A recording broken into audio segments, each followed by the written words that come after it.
السلام علیکم ورحمۃ اللہ وبرکاتہ۔ آج میرا موضوع ہے فن افسانہ نگاری ایک جائزہ۔ ایسا معصوم کوئی اور زمانے میں کہاں، ایسا معصوم کوئی اور زمانے میں کہاں، اتنی سچائی کسی اور فسانے میں کہاں۔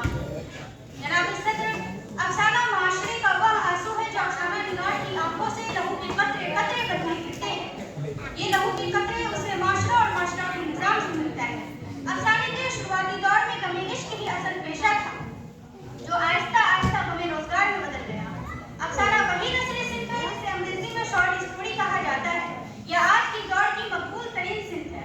افسانہ، کتھا، قصہ، کہانی یہ سب ہم معنی الفاظ ہیں۔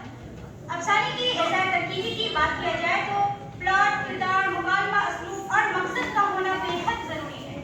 جیسے ایک کمہار برتن بنانے کے لیے مٹی لیتا ہے، وہ خام مواد ہے، اس میں رنگ اور روغن ملانا اسلوب ہے۔ مٹی کو صحیح ڈھنگ سے جس برتن کی شکل میں ڈھالا جاتا ہے وہ اس کی تکنیک ہے، اور جو آخری شکل ہوتی ہے وہ حیت ہے، اور جو بلا آخر برتن بنانے والے کی چاقو کا دستی سے جو چیز تیار ہوتی ہے وہ افسانہ ہے۔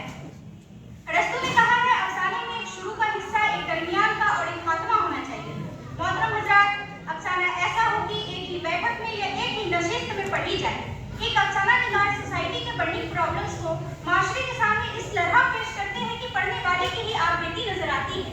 افسانے میں واقعات کی پیشکش میں وحدت تاثر یا واقعاتی مرکز پر اتحاد کے بغیر اچھا افسانہ نہیں لکھا جا سکتا ہے۔ اسی لیے بعض افرادوں نے اسے چاول پر کلو اللہ لکھنے کا فن قرار دیا۔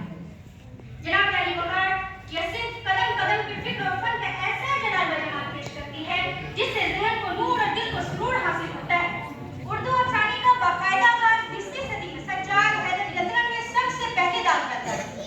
ان کا افسانہ نشے کی پہلی طرف جو کہ 1900 عیسوی میں شائع ہوا۔ اس کے بعد علی محمود کے افسانے چھاؤں کے